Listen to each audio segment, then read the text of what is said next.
ये जीव अपने परिणामों की विशुद्धि से शुक्ल लेशिया को प्राप्त होता है और अपने परिणामों की संक्लिष्टता से कृष्ण लेशिया को प्राप्त होता है।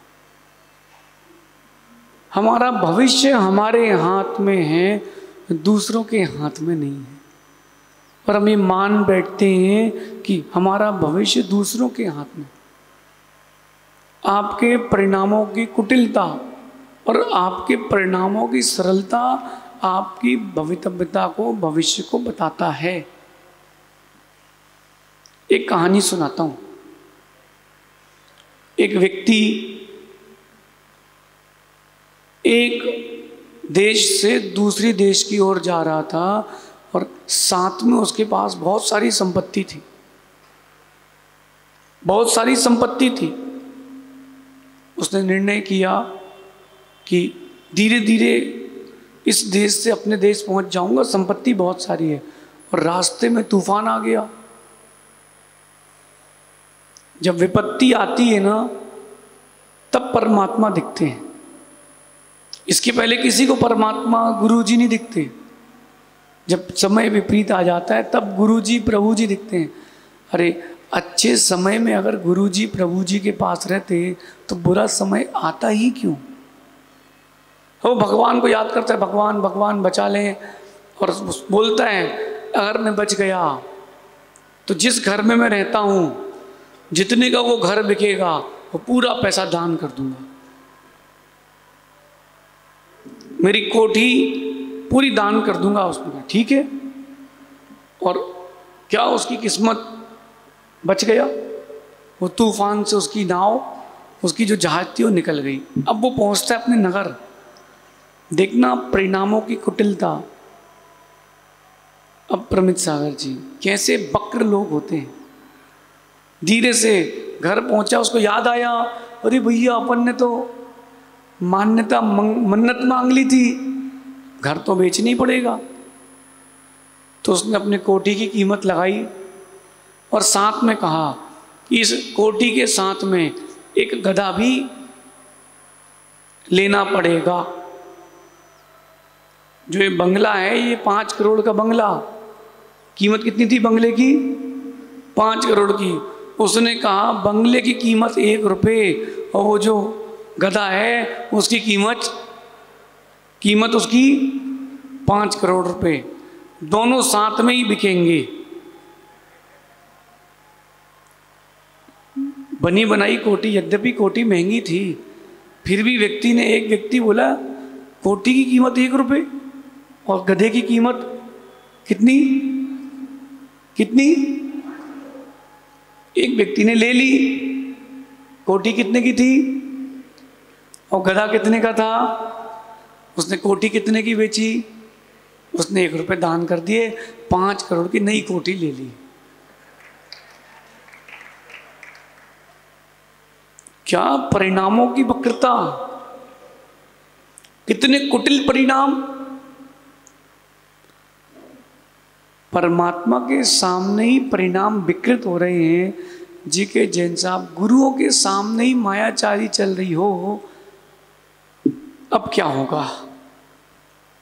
जो सेठ का भविष्य था वही होगा। आ रही बात समझ में? शुक्ल लेशिया चाहिए है आपको, सफेद स्वच्छ शुभ्र वाइट ऑरा चाहिए है। परिणामों में कपटता छोड़ना पड़ेगी, परिणामों में निर्मलता धारण करना पड़ेगी। भगवान को देखो आप, नहीं बनती विशुद्धि। कोई ये भी सोच सकता है कि भैया इतने बड़े भगवान क्यों, और पुण्य आत्मा ये भी सोच सकता है चलो कम से कम इतने बड़े भगवान के दर्शन तो मिल रहे हैं। नंदीश्वर द्वीप नहीं जा पा रहे हैं, 500 धनुष की अफगाना के भगवान नहीं देख पा रहे हैं, कम से कम इतने बड़े भगवान तो देख सकते हैं। जीव के अंदर की वक्रता, कुटिलता, भले ही आपकी कुटिलता वक्रता किसी को समझ में आए ना आए, कर्मों को सब समझ में आता है। अगर शुक्ल लेशिया चाहिए है तो परिणामों को संभालें। कल अपन ने समझा था कि जो श्रेय मार्ग पर चलता है, मोक्ष मार्ग पर रुचि रखता है, उस जीव की शुक्ल लेशिया, और जो वीतरागता से प्रभावित होता है, वीतरागता मय जीवन जीता है, उसकी शुक्ल लेशिया। आज आगे चलते हैं, दो विषयों पर आज चर्चा करेंगे। जो जीव निदान रहित परिणति जीता है, निदान रहित भाव रखता है, उसकी शुक्ल लेशिया। और दूसरी बात आज जो समझेंगे, निष्पक्षता। निष्पक्षता रहने से, पक्षपात न करने से शुक्ल लेशिया। इन दो बातों को अपन समझते हैं। ये जो मैं कह रहा हूं, ये गोमट सार जी से कह रहा हूं। निदान रहित परिणति, जीवन में कोई भी काम करें, कोई भी क्रिया करें, धार्मिक क्रिया करें, निदान रहित परिणति रखें। पहले समझ लें निदान क्या होता है। आज विधान है यहां पर, जम्बू जी, आज विधान है। अब जो लोग विधान कर रहे हैं वो ध्यान से सुनना, या जो पूजन अभिषेक कर रहे हैं वो ध्यान से सुनना। आज हम भगवान का शांति विधान करेंगे, 64 रिद्धि विधान करेंगे, भक्तांबर विधान करेंगे, और इसके फल स्वरूप हमको विद्याधरों का सुख मिले। मैं मुनि बन गया हूँ, इस मुनि बनने की जो भी साधना की है, इस साधना के फल स्वरूप मुझे ये वैभव मिल जाए। बेटा अतिशय ये निदान है। द्रौपदी का नाम सुना? अर्जुन की पत्नी थी, फिर भी पांचाली कहलाती थी, 5 भरतारी कहलाती थी। क्यों? ये उसके पूर्व के निदान का फल था। पूर्व भाव में द्रौपदी जब आरिका थी, और आरिका की पर्याय में एक वैश्या निकली उनके सामने से, और बहुत सारे पुरुष उनके पीछे पीछे गए उस वैश्या के। तो वो सोचती है ऐसे ही मेरे साथ भी लोगों की भीड़ रहे। उसके निदान के फलस्वरूप अगली पर्याय में द्रौपदी बनी, लेकिन अपवाद हो गया। ले तेरे साथ 5 पुरुष हैं, कर्म ने 5 पुरुष दे दिए।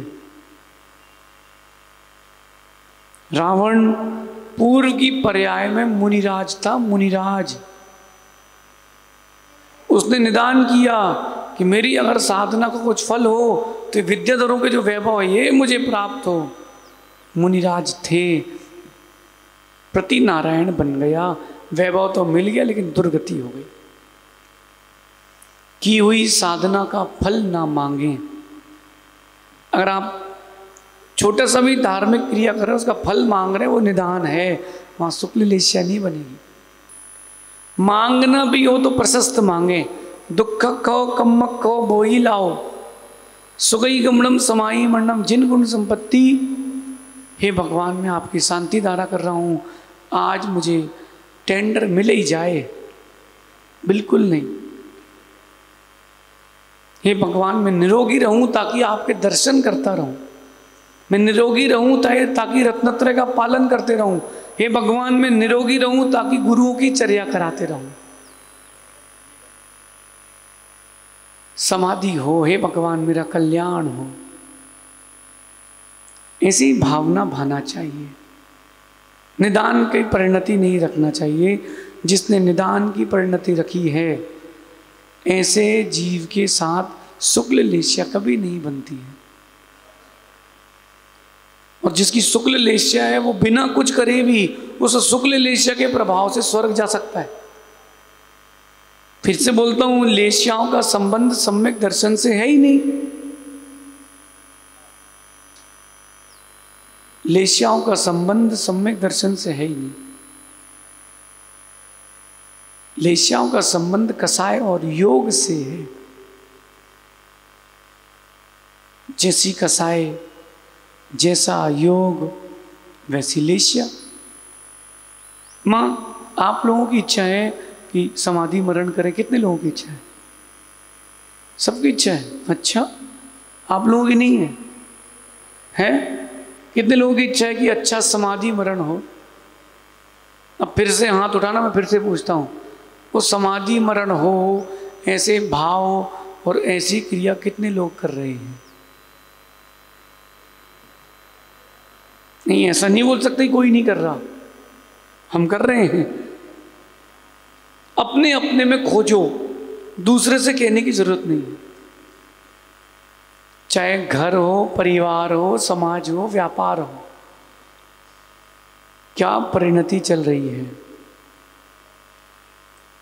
जब चुनावी माहौल आता है ना, जेके जैसा चुनावी माहौल, तब देखो क्या तिकड़मबाजी, क्या उठापटक होती है। नहीं देखिए आपने, हमने तो बहुत चुनाव देखे, और मैं जबलपुर में हमारे एक बार चुनाव हुआ, मैं वहीं था। 21 साल की उम्र से वोट डालने का अधिकार था, मेरी उम्र 22 साल थी। चुनाव हुए नवयुवक सभा के, ओ भैया पुलिस वाले लगे थे, मैं तो वोट डालने ही नहीं गया। हम क्यों जाएं? ये चुनाव हैं, जैन समाज के चुनाव हों तो वोट डालने कोई ना जाए, परस्पर में बैठ करके प्रीति से चयन कर लिया जाए कि भैया आज से आप अध्यक्ष हैं और हम आपके साथ हैं, बात खत्म।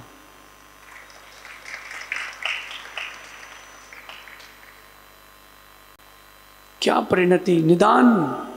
हे भगवान, मैं आपकी आराधना कर रहा हूँ, इसका फल मुझे ये वैभव मिल जाए, मिल जाएगा। वैभव तो मिल जाएगा, क्योंकि भगवान की भक्ति कभी निष्फल नहीं जाती। लेकिन तुमने सब कुछ कैश करा लिया, सब कुछ कैश करा लिया, सब कुछ। चाहते तो उसका उपयोग भी कर सकते थे, चाहते तो उसका उपयोग कर सकते थे। इसलिए निदान नहीं करना। निदान जो है वो आर्त ध्यान है, आर्त ध्यान है, और उस निदान के स्वरूप जीव की दुर्गति निश्चित है। अब मंदिर आना, पूजन करना, गुरुओं के दर्शन करना, 10 लक्षण में उपवास करना, रत्नत्रय के उपवास करना, रोहिणी व्रत करना, 16 कारण के व्रत करना, और भी जो रत्नत्रय वर्धन के व्रत हो सब करना, कर्म दहन करना, लेकिन फल की इच्छा मत करना। उसके बदले में फल की इच्छा मत करना। मांगोगे कम मिलेगा, नहीं मांगोगे बहुत मिलेगा। धीरज रखना पड़ता है लेकिन उसके लिए, विमल जी, वास्तविकता में हर काम के लिए धीरज बहुत आवश्यक है। जल्दबाजी में किए गए काम स्वयं के लिए भी हानिकारक होते हैं और कई बार बहुजन के लिए भी हानिकारक हो जाते हैं। जो पंचगणक प्रतिष्ठा होती है ना, आगम में लिखा है, अगर अयोग्य प्रतिमा की स्थापना हो गई तो विश्वव्यापी घटनाएं भी घट जाती हैं, 100 पर की भी हानि हो जाती है। इसलिए विवेक के साथ, धीरज के साथ माला फेरी आपने, हे भगवान मेरी बेटी पास हो जाए, मेरे बेटे की शादी हो जाए, अच्छी नौकरी लग जाए।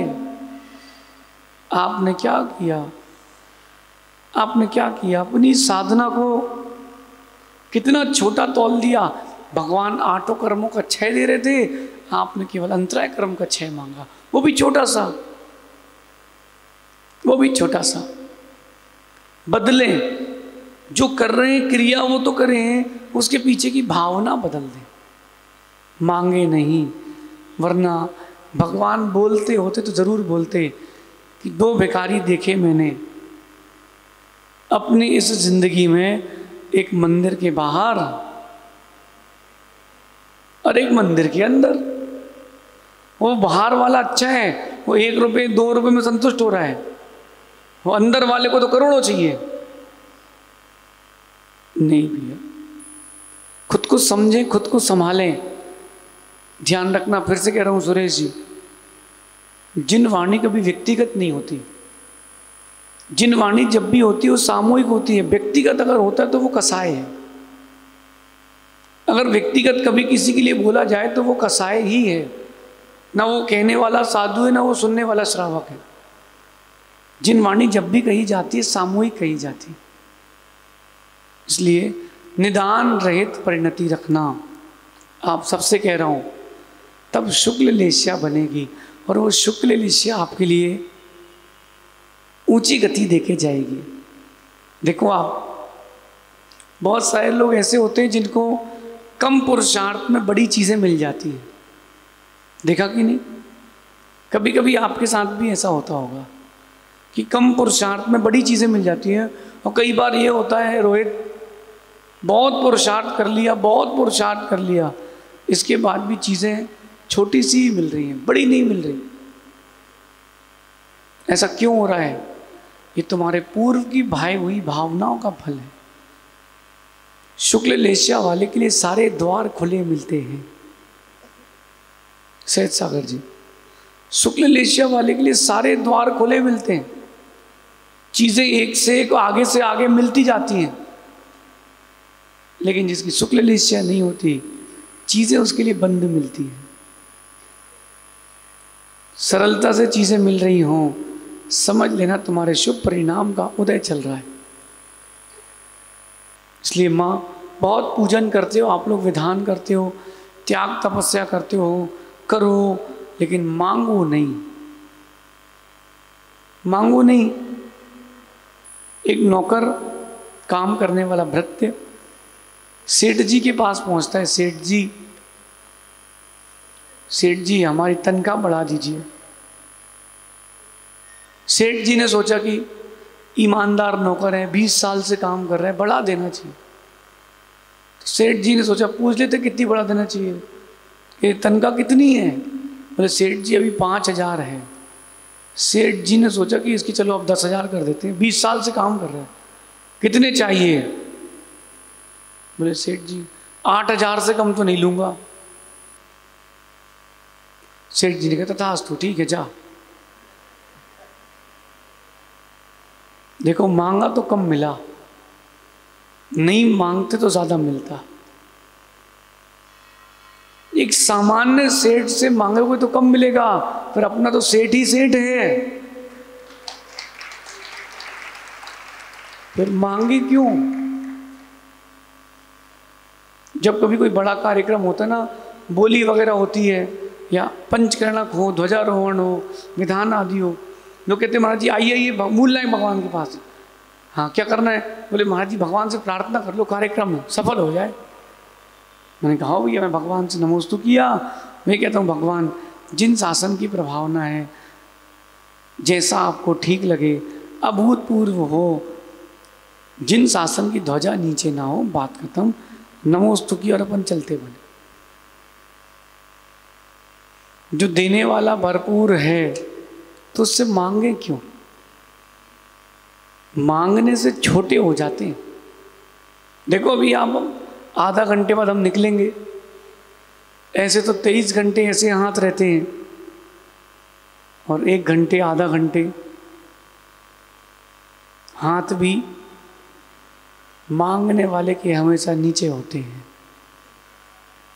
ऊपर बैठ के कभी कोई चीज़ नहीं मिलती, मांगना पड़ता है। मांगने से जो चीज़ मिलती, नीचे बैठ के। चुल्लक जी दुआ सुनाओगे क्या? मांगन मरण समान है, मत ना मांगो तुम भीख, और मांगन से मरना भला, यही सदगुरु की सीख। याद है आप लोगों को? फिर भी रोज मांगते हो, मांगते हो, अंदर अंदर धीरे से मांग लेते हो। बिल्कुल नहीं मांगना, मांगोगे मिलेगा, कम मिलेगा, ज्यादा नहीं मिलेगा। नहीं मांगोगे भरपूर मिलेगा। इसलिए निदान रहित परिणति, जिस जीव की निदान रहित परिणति होगी उसकी शुक्ल लेस्या होगी। देखो जेके जन सब, हम केवल वर्तमान को नहीं जीते, हम भविष्य को भी देख के जीते हैं। भविष्य को भी देख के जीना। मुनि बने हैं, बुरा नहीं मानना, लेकिन हम समाज के लिए नहीं बने, हम अपने लिए बने। आज हम यहाँ हैं, कहीं कल कहीं और रहेंगे, जिंदगी भर थोड़ा ना कोटा में रहेंगे। अपरमित सागर जी, जीवन भर यहीं रहोगे। अपन यहाँ रहने ही वाले नहीं है, लगातार यहाँ रहने वाले ही नहीं है अपन। जब रहने ही वाले नहीं है तो संकल्प विकल्प करें क्यों? अतिशय माना कि तेरे घर के सामने से नहीं निकलते, लोग दूसरी गली से ले जाते, फिर अरे यार हमारे घर के सामने से नहीं ले गए, कोई बात नहीं ले गए तो नहीं ले गए, लोड क्यों लो, कोई बात नहीं, मैं महाराज बन के आऊंगा, अपने आप उस गली से निकलूंगा।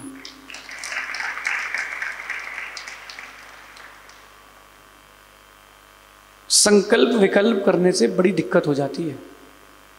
आप 2 कदम पीछे रह जाओगे, और 2 कदम पीछे रह गए मतलब सब कुछ रह गया, तो आपके पास कुछ बचेगा नहीं। बौद्धिक स्तर से काम करना चाहिए। माँ, कभी भी किसी भी चीज़ की आकांक्षा मत करना, वही आकांक्षाएं धीरे धीरे मिथ्यात्व में ले जाती। एक बालक आया जबलपुर में गुरुजी के पास, कहता है गुरुजी मेरी माँ मुझसे पाप कराना चाहती, बचा लो। ध्यान से सुनना, क्या बोला उसने? मेरी माँ पाप कराना चाहती, गुरुजी बचा लो। क्या हो गया? बोले किसी ने बोल दिया कि घर में धन है। मेरी माँ प्रतिदिन शांति विधान करती है, बचपन से मैं देख रहा हूँ। बोले फिर? बोले वो बाबा के पास गई, तांत्रिक बाबा के पास, तो उसने एक अंडे फुड़वाए हैं। बोले फिर? बोले वो तो फूट गए। अब वो बाबा कह रहा है कि बकरे की बलि दो, मुर्गे की बलि दो, और माँ कह रही है बहुत पैसा मिलेगा, अपन प्रायश्चित कर लेंगे। मैंने कहा फिर? बोले गुरुजी से वो बोला कि मैं तो नहीं जाऊंगा, मैं घर ही नहीं जाऊंगा। बोले लेकिन ये पाप नहीं कर सकता। देखो माँ, तात्कालिक के राग में त्रैकालिक चला गया। वर्तमान की थोड़ी सी प्रभावना, वर्तमान का थोड़ा सा लोभ और वर्तमान की थोड़ी सी कसाई के पीछे व्यक्ति अपना भविष्य बिगाड़ लेता है। व्यक्ति अपना भविष्य बिगाड़ लेता है। आशीष भाई, हम अपनी लाइफ में बहुत प्रैक्टिकल हैं। हम अपनी लाइफ में बहुत प्रैक्टिकल हैं विमल जी। हम ज़्यादा चीज़ों को घर पे रखते नहीं हैं। ज़्यादा चीज़ों को हम घर पे रखते नहीं हैं। क्यों? अरे हमें ग्रंथ लिखना है, जिनवाणी की सेवा करना है, और ज़्यादा चीज़ों को रख लेंगे तो जिनवाणी कब निकालेंगे? कब निकालेंगे? नहीं, बिल्कुल साफ। व्यक्ति आपको क्या मान रहा है ये उसकी दृष्टि, व्यक्ति आपको क्या समझ रहा है ये उसकी दृष्टि। जाने दो, आप तो स्वच्छ रहो। अच्छा, भगवान को हर कोई मानता है। पंचम काल में भगवान जैसे पूजने वाले आचार्य भगवान विद्यासागर जी महाराज, पूरा भारत उनको मानता है।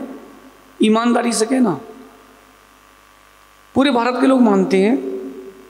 अच्छे से सोच लेना भैया। पुण्यात्मा लोग मानते, सब लोग नहीं मानते। मैं आपसे कह रहा हूं, मैं जबलपुर का हूं, मायका है उनका जबलपुर। आपने आचार्य जी को हार दिया? आचार्य जी को हार दिया कभी? दिया? हाँ, नहीं मिला। अच्छा, कभी किसी के यहाँ हार हुए आचार्य जी के? हमारे यहाँ 100 बार से ज्यादा हुए होंगे। कम नहीं कह रहा हूं, माइक में कह रहा हूं, रिकॉर्ड हो रहा है। लेकिन सुनो ध्यान से मैं क्या कह रहा हूं।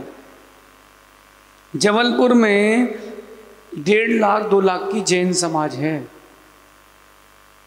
इतने लोग कभी उनके पंडाल पे हमने बैठे नहीं देखे। मैं जबलपुर अकेले की बात कर रहा हूं। अनादि मिथ्या दृष्टि जीवों की संख्या अनादि से है, और मिथ्या दृष्टि जीव निरंतर हैं। कोई सिद्धांत से समझना, सांतर नहीं है। ऐसा कोई समय नहीं है कि मिथ्या दृष्टि जीव इस संसार में ना हो। जो मिथ्या दृष्टि जीव वो कैसे मान सकते हैं? वो श्रद्धान कर ही नहीं सकता देव साथ गुरु के प्रति। आचार्य भगवान विद्यासागर जी महाराज को भी मानने वाले सब लोग नहीं है, क्योंकि उनकी व्यक्तिगत कसाई है, व्यक्तिगत पुण्य छीणता है, व्यक्तिगत द्वेष है। अभी कुछ दिन पहले प्रधानमंत्री जी जब आचार्य श्री विद्यासागर जी महाराज के दर्शन के लिए गए, एक व्यक्ति ने ट्वीट कर दिया, नंगे के पास क्यों जा रहा है? बताओ आप, बताओ। ये धर्मात्मा जीव ने कहा होगा, पुण्यात्मा ने कहा होगा? नहीं, जिसकी भवितव्यता खराब है उसने कहा होगा। हर कोई आपको मानेगा जरूरी नहीं है, आप अपने आप को अच्छा मानो, अच्छा बनाओ, बस यही कर सकते हैं, बस आप यही कर सकते हो। क्योंकि जब तक इच्छाएं पूरी करोगे तो आप भगवान हो, इच्छाएं पूरी करना बंद कर दो, भगवान को भी लोग नहीं पूछते। हमने सुना है पुनीत, हमने शिष्य को गुरु के लिए गाली देते सुना है। मैं बहुत दिल पे पत्थर रख के बोल रहा हूं ये बात। शिष्य को गुरु के लिए अपशब्द कहते सुना है, संयमी भी असंयमी भी। जब तक इच्छा पूर्ति करो तुम भगवान हो, जब इच्छा पूर्ति खत्म हो गई तुम भगवान ही नहीं बचोगे। पड़गान करो, 50 चौके लगे हो, देखा मैंने, गुरुजी निकल गए और दूसरे के यहाँ पड़क गए। जिसको उम्मीद थी कि मेरे यहाँ पड़केंगे उसने कलश फेंका, बोले कोई नहीं होते गुरुजी, बोले हमारे यहाँ तो आई नहीं, 3 दिन हो गए।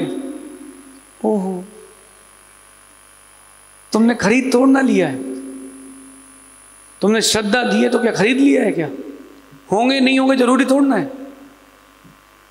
अच्छे अपन पसंद बिहार आए, तुम्हारे यहाँ चौका लगा, जरूरी नहीं कि हो, धीरज रखना बेटा, श्रद्धा तोड़ना नहीं।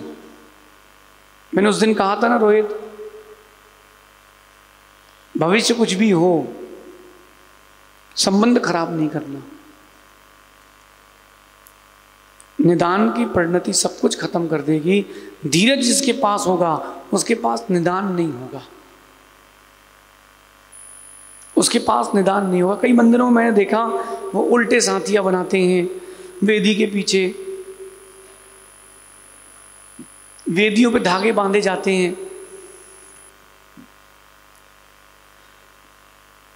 पेड़ों में चिंदियां बांधी जाती हैं, जनेऊ बांधे जाते हैं। किस लिए? आकांक्षा से कि अगर ये काम हो जाएगा भगवान मैं ये कर दूंगा। बिल्कुल गलत। निदान, अशुभ लेस्या रहेगी। आगे चलते हैं। निष्पक्षता, जो पक्षपात रहित होगा उसकी शुक्ल लेस्या, जो पक्षपात रहित होगा।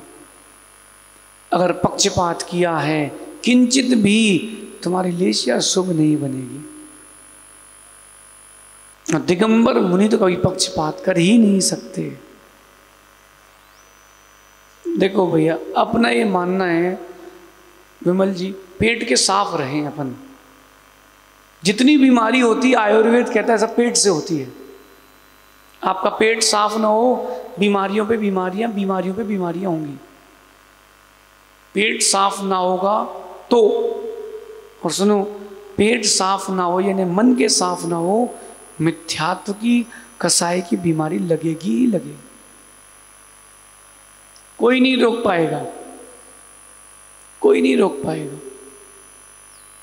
पेट के साफ रहो, लेकिन ध्यान रखना हर जगह सफाई, हर जगह मत बताते फिरना, नहीं तो हर कोई समझता तोड़ना है आपको।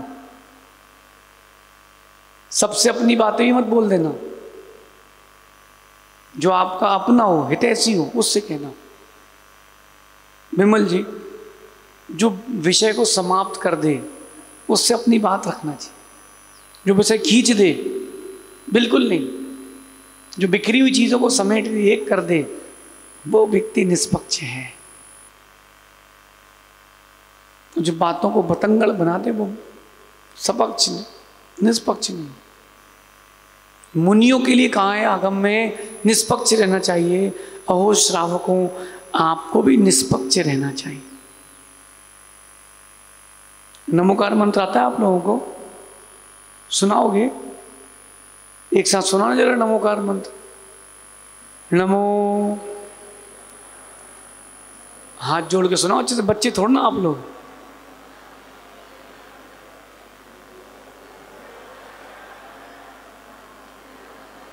अच्छा, इसका मतलब पता है किसी को? इसका अर्थ पता है किसी को क्या है? एक पहले पद का अर्थ बता दो। हाँ, बस एक सेकेंड, यहीं से चालू करते हैं।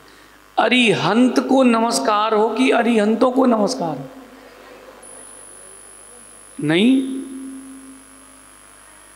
नहीं, ये पदम जी पाटनी कह रहे हैं हम तो भैया वासुपूज भगवान की जय बोलते हैं। क्यों? हमारे मंदिर के मूल नायक वही है। दादा बाड़ी वाले कह रहे हैं हम तो आदिनाथ वाले हैं। ये आर के कॉलोनी वाले कह रहे हैं मुनीश्वरनाथ वाले हैं।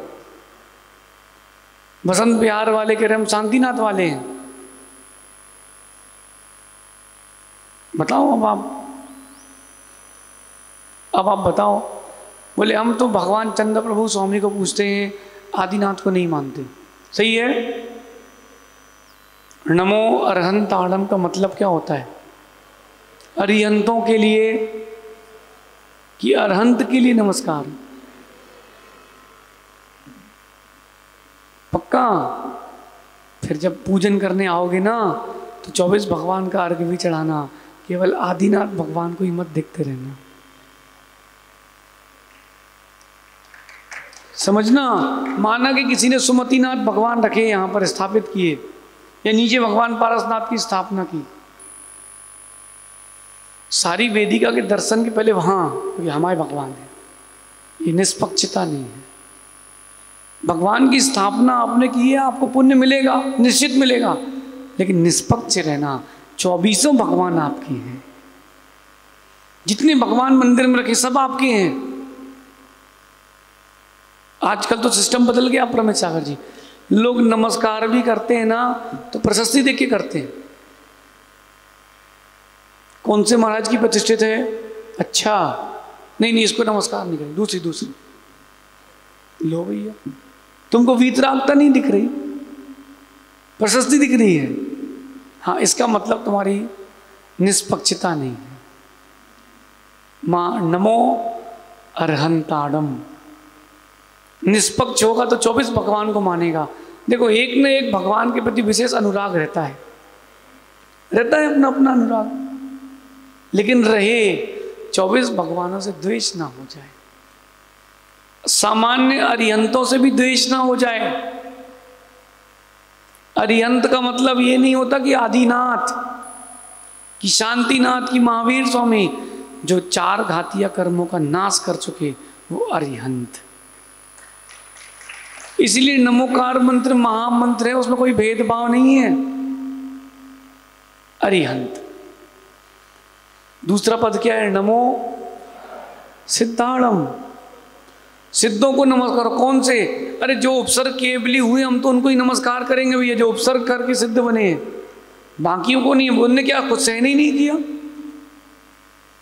नहीं, जितने जीव अरहंत परमेष्टि से सिद्ध परमेष्टि बने हैं, जिन्होंने 8 कर्मों का नाश किया है, उन सबको मेरा नमस्कार।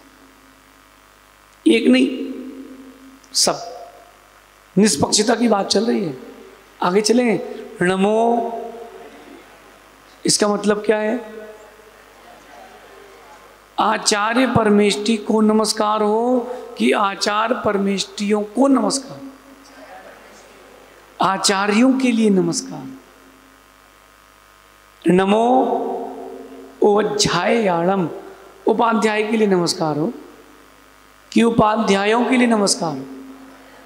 और नमो लोए, सभी साधुओं के लिए। बात ध्यान रखना, देखो जिनसे जिसका जुड़ाव रहता है वो तो रहता है, वो हटेगा भी नहीं और हटना भी नहीं चाहिए, क्योंकि अंतिम समय तक, समाधि तक वो ही आपका साथ देंगे। जिनको गुरु बनाया है या जिनसे लगन लगी है, लगन टूटना नहीं चाहिए, लगी रहना चाहिए, लेकिन सबको नहीं भूलना चाहिए। आप आओ, भगवान ऋषभ देव की पूजन करो, अभिषेक करो, शांति धारा करो, लेकिन त्रिकाल चौबीसी भी है, उसको भूलना मत। अस्वस्थता है कोई बात नहीं, लेकिन श्रद्धा में अस्वस्थता नहीं होना चाहिए। आचार्यों के प्रति बहुमान रखना। कल आचार्य भगवान विद्यासागर जी महाराज के पट्ट पर विराजमान किया गया समय सागर महाराज को, अब वो आचार्य परमेष्ठी समय सागर जी हो गए। अब आपका कर्तव्य है कि ये मत करना हम तो आचार्य विद्यासागर जी को ही मानेंगे बस, नहीं, इसका मतलब तुम डुप्लीकेट भक्त हो, डुप्लीकेट भक्त कहलाओगे। नमो लोए सब आईरी आड़म, जितने लोक में आचार्य परमेष्ठी हैं सबको मेरा नमस्कार। आप लोगों ने दर्शन किए आचार्य के नहीं, आचार्यों के एक साथ नहीं किए? चलो हमारे साथ, हम कराते हैं आपको। गोमटेश्वर गए थे हम, वहाँ स्टेज बना था, चतुर्मुख स्टेज था और चारों तरफ साधु बैठे थे। एक स्टेज पर एक साथ 37 आचार्य परमेष्ठी थे। कितने? और एक सुधी श्रावक टीकमगढ़ के और भिलाई वाले मनोज पहाड़िया जी, ये बिहार करा करके इंदौर से पूरे संघ को, हम लोगों को गोमटेश्वर ले गए थे। उनके यहाँ चौका लगा था, एक साथ 7 आचार्य परमेष्ठी के आहार हुए थे। क्या आनंद, क्या दृश्य।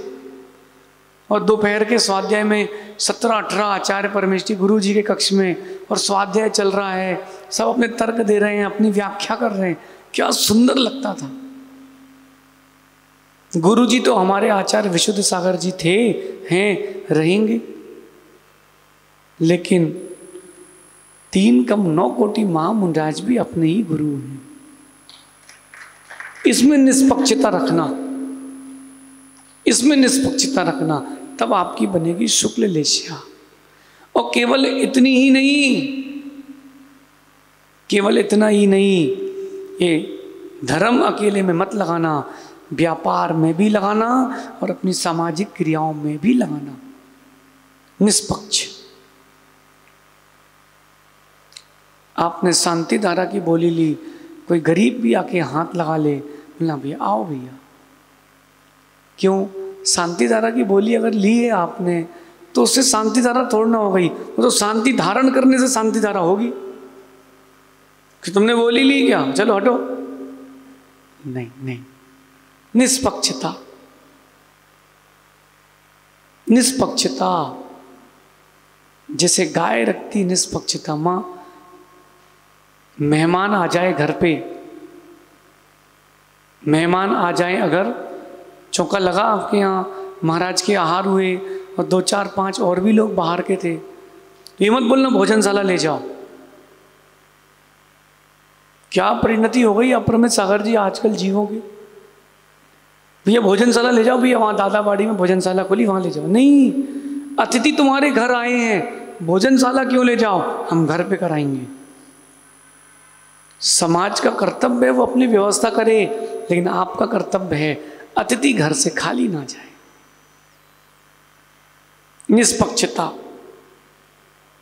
मैं आपको एक दृश्य बताता हूं, आंखों देखा। पारस भाई एक मुनिराज नगर में आए और भैया उनको अभी कुछ दिन पहले सुधा सागर जी महाराज का अमित सागर जी से मिलन हुआ था। आचार्य धर्म सागर जी के अंतिम शिष्यों में आते हैं अमित सागर जी, बहुत पुराने महाराज हैं। हम लोग गोमटेश्वर में मिले थे, एकदम चारित्र और ज्ञान के प्रति दृढ़ है। ऐसे वरिष्ठ साधु के लिए भी जिस मंदिर में पहुंचे, देखो ऐसा है कि जिस साधु को, जिस भी नगर में कोई साधु जाता है, जो सेंटर का मंदिर होता है प्राचीन, सबसे पहले साधु वहीं पहुंचते। क्यों? क्योंकि वहां पर शौच आदि की व्यवस्था रहेगी और शुद्ध आहार व्यवस्था रहेगी। वो पहुंचे उस नगर के सेंटर पे, जो व्यवस्थापक थे उन्होंने उनके जिनवाणी के बैग उठा के मंदिर के बाहर रख दिए। सत्य घटना बता रहा हूँ, ध्यान से सुनना। बाहर। बोले क्यों? बोले नहीं, हमारे मंदिर में जगह नहीं है। साधु तो साधु, वो तो चले गए मुस्कुरा के, लेकिन एक बात बोलते गए थे, साधुओं की जो अभिनय करता है, पक्षपात करता है, उसकी दुर्गति होती है। संजय भाई जिसने ऐसा किया था, उसे घर में आग लग गई, मंदिर में गुल्लक रखी गई कि समाज के इस व्यक्ति के ऐसा हो गया है। सबने चंदा इकट्ठा करके गुल्लक में डालते थे रोज, और रोज वो गुल्लक खाली करके घर चलाता था। क्या दुर्गति! नहीं, निष्पक्ष। ये तो साधुओं के प्रति परस्पर में, अपने व्यवहार में भी निष्पक्षता रखना, पारस्परिक व्यवहार में भी निष्पक्षता रखना कि वो हमारे यहाँ नहीं आए थे तो हम भी उनके यहाँ नहीं जाएंगे। क्यों नहीं जाएंगे भैया? क्यों नहीं जाएंगे? एक बात ध्यान रखना, जितने बच्चे बैठे उनसे सबसे कह रहा हूँ, या जितने बुजुर्ग बैठे ध्यान से सुनना। रोहित, अगर आपके पिताजी का किसी से बैर है, तुम्हारा नहीं है, और पिताजी को समझाना, पिताजी अपन को बैर नहीं बांधना, और नहीं माने तुम चले जाना। अपन को बैर नहीं बांधना, अपन क्यों बैर बांधे? वो बोले भैया तुम्हारे पिताजी नहीं आए और ऐसा वैसा। बोले देखो भैया, तुम्हारा उनसे है, उनसे निपटो, हम तो आए हैं, हमसे ढंग से बात करो। ये इतने सारे लोग बैठे हैं, समझना। और हम यहाँ बोल दें, कहते ही लोग रहते हैं क्या दादाबाड़ी में? गुरु आए हैं, पता नहीं है क्या? अरे भैया, जो आए हैं वो तो प्रवचन सुनने आए हैं, उनको डांट क्यों सुना रहे हो? वो जो आए हैं वो तो निष्पक्ष हैं, उनके लिए क्यों बुरा सोच रहे हो? इस गृहस्थिक जीवन में भी निष्पक्षता रखना, व्यापार में भी निष्पक्षता रखना। निष्पक्षता, यही निष्पक्षता आपको शुक्ल लेशिया तक ले जाएगी। देखो, ये मैं जो कह रहा हूं, ये बाकी आपकी जो इच्छा हो, अभिरुचि हो, वो आप जानो। सत्य तो ये है, सत्य तो ये है। निष्पक्षता। माँ, किसी के 2-3 बच्चे हों तो कहीं ना कहीं एक के प्रति झुकाव तो ज़्यादा रहता है, नहीं रहता? नहीं रहता? बताएगा कोई? संजय भी, आपको कितने बच्चे हैं? ओ संजय भाई, कितने बच्चे? 3। 2 लड़की। देखो, जो लड़ते हैं वो लड़के, और जो लड़ती हैं वो लड़की। 2 बेटी और 1 बेटा। आपका झुकाव किसकी तरफ ज़्यादा है? ईमानदारी से कहना। हाँ, बड़ी वाली बेटी के प्रति, जबकि साथ में बेटा रहेगा तुम्हारे। समझना। विमल जी, आपके कितने बच्चे? 4। एक देखो, माँ का भी रहता है पक्ष, कहीं ना कहीं हल्का सा पिता का बेटी के प्रति रहता है, और माँ का बेटे के प्रति रहता ही हल्का सा एक्स्ट्रा 1% तो रहेगा।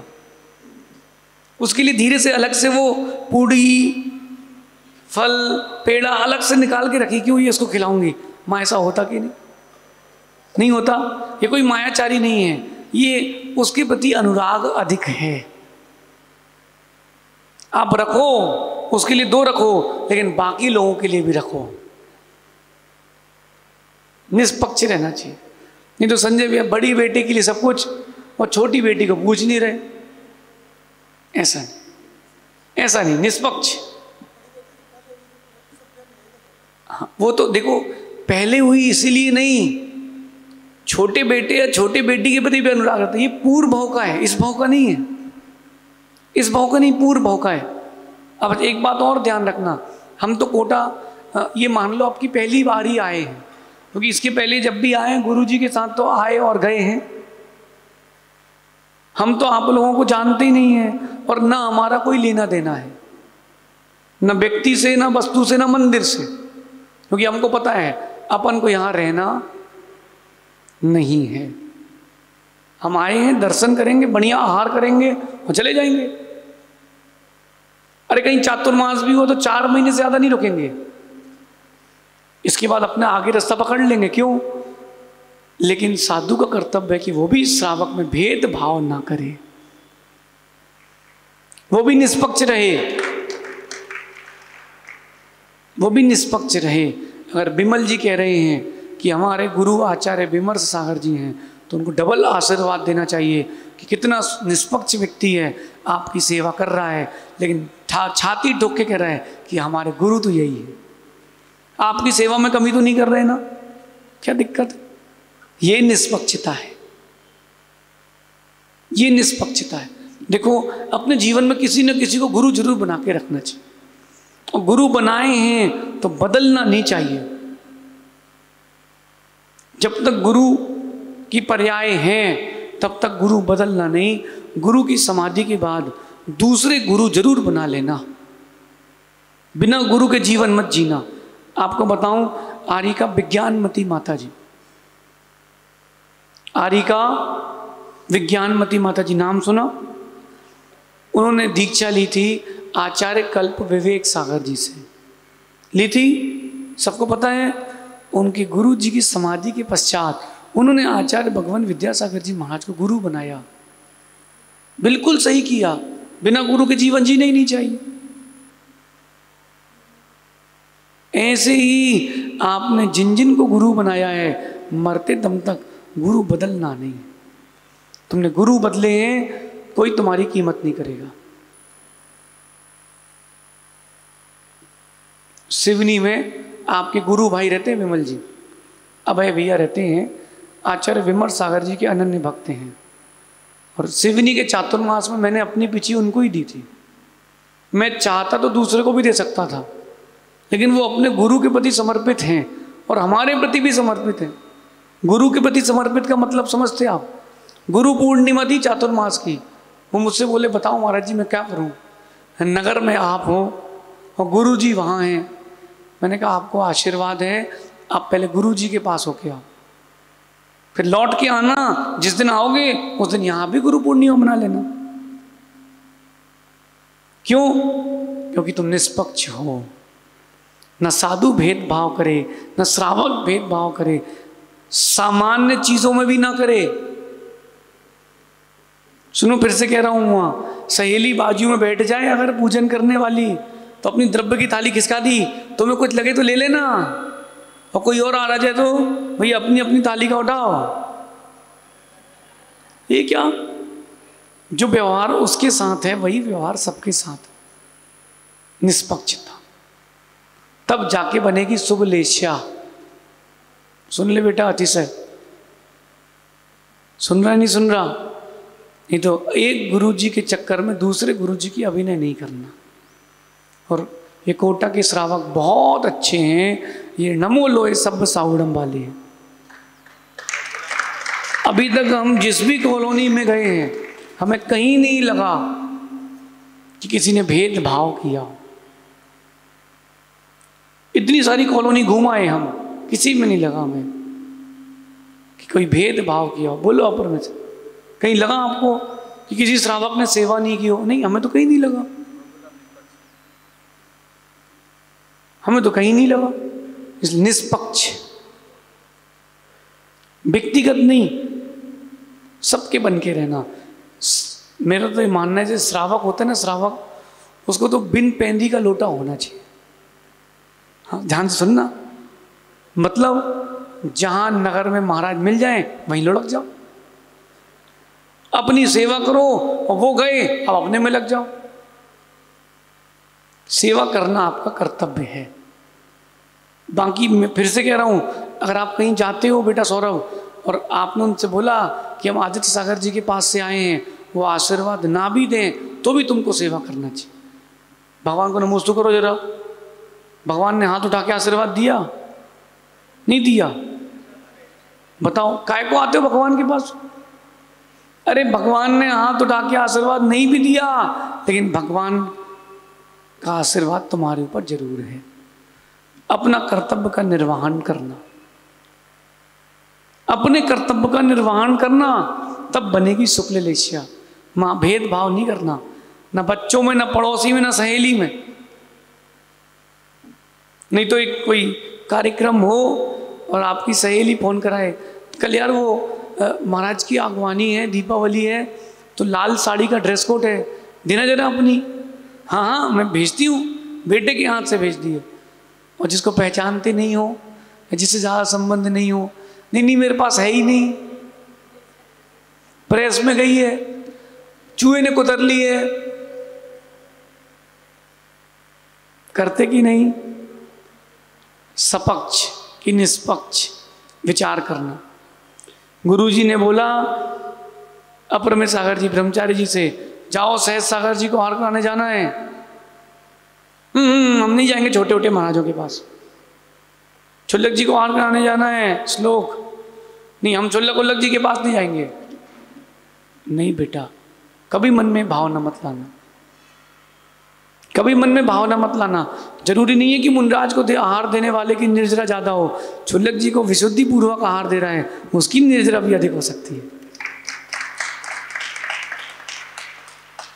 खेल तो विशुद्धि का है ना, खेल तो विशुद्धि का है। निष्पक्ष रहें तो आपकी शुक्ल लेशिया बनेगी। पक्षपात ना करें, न व्यापार में न व्यवहार में। भाई हम तो ऐसे ही जीते थे, ऐसे ही जीते हैं, ऐसे ही जीते रहेंगे। देखो जिसको जमे सो लो और नहीं जमे सो मतलब अपनी वैसे ही डिमांड है। जेके जैन साहब, भारत में लगभग 10,000 जैन मंदिर हैं और हमारी उम्र 38 साल की इस साल हो जाएगी, और मुझे पता है कि 80 के आसपास हर किसी की उम्र है, इससे ऊपर नहीं है। 40-50 साल बचे हैं, तो 40-50 मंदिर वाले तो अपने पास है जो चातुर्मास करवा लेंगे, प्रीति से, श्रद्धा से, आनंद से, ठाट बाट से। तो अपन क्यों विकल्प करें? क्यों निष्पक्ष, क्यों ना निष्पक्ष रहे? नाम अकेला ना हो, भावना भी हो। नाम अकेला अच्छा ना हो, साथ में भावनाएं भी अच्छी हो, ऐसा चिंतन करना तो शुभ लेशिया, गुड ओरा, वाइट ओरा बनेगा। दुनिया आपसे आकर्षित होगी। फिर विशुद्धि जारी है, विशुद्धि जा रही है कि विशुद्धि जारी है? जा रही है। बस जिन कामों से विशुद्धि जा ही रहे उन कामों को करो, और जिनसे विशुद्धि जाए उन काम को छोड़ दो। तो शुक्ल लेशिया, ऐसा विचार करना शेष। और आगे देखेंगे मध्याह्न में 3 बजे स्वाध्याय और 6:25 पर 6:20 पर यहीं पर शुद्ध समाधान होगा। शेष आगे देखेंगे। भगवान महावीर स्वामी की